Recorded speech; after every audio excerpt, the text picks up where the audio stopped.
নমস্কার। আজকে আমি আপনাদেরকে কিছু স্পন্ডিলাইসিসের জন্য ঘাড়ে ব্যথার জন্য ব্যায়াম করে দেখাবো। প্রথমে আপনারা সোজা হয়ে বসবেন, সব এইভাবে কখনোই বসবেন, বডি রাখবেন সোজা, ঠিক আছে, স্ট্রেট। প্রথমে এভাবে হাতকে রাখবেন, এভাবে রাউন্ডিং ঘোরাবেন। রাউন্ডিং ঘুরছেন এদিকে যখন 10 বার করবেন তো সেম বিপরীত দিকে করবেন। অনেকে কী করে এইভাবে করে, এইভাবে না, পুরো ঘোরাবেন, এভাবে পুরোপুরি ঘোরাবেন, পুরো যেন ঘোরানো হয়, ঠিক আছে। শুধু হালকা এভাবে টাচ করলে হবে না, পুরো এভাবে ঘুরিয়ে যেন টাচ হয়। এইটা একটা করবেন 10 বার 10 বার 20 বার।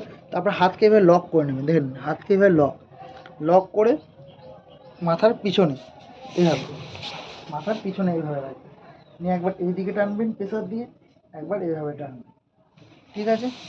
পুরো এইভাবে টানবেন, এভাবে একবার ডান দিকে, একবার বাঁ দিকে। এটাও সেই 20 বার 10 বার করবেন, 10 থেকে 20 30 আস্তে আস্তে বাড়াবেন।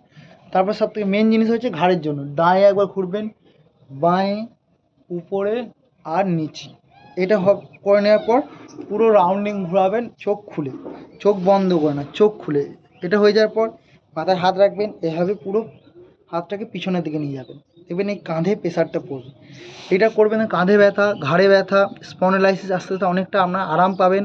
ব্যথা দেখবেন দিন দিন করতে হবে, বন্ধ করবেন না, ডেলি করবেন। একদিন করলে কিন্তু কিছুই হবে না, ডেলি প্র্যাকটিস করবেন। আশা করছি ভালো থাকবেন, সুস্থ থাকবেন। আর ভিডিওটা ভালো লাগলে অবশ্যই লাইক কমেন্ট শেয়ার করে দেবেন। আজকের মতো রাখছি, পরের ভিডিওতে আপনাদের দেখা হবে।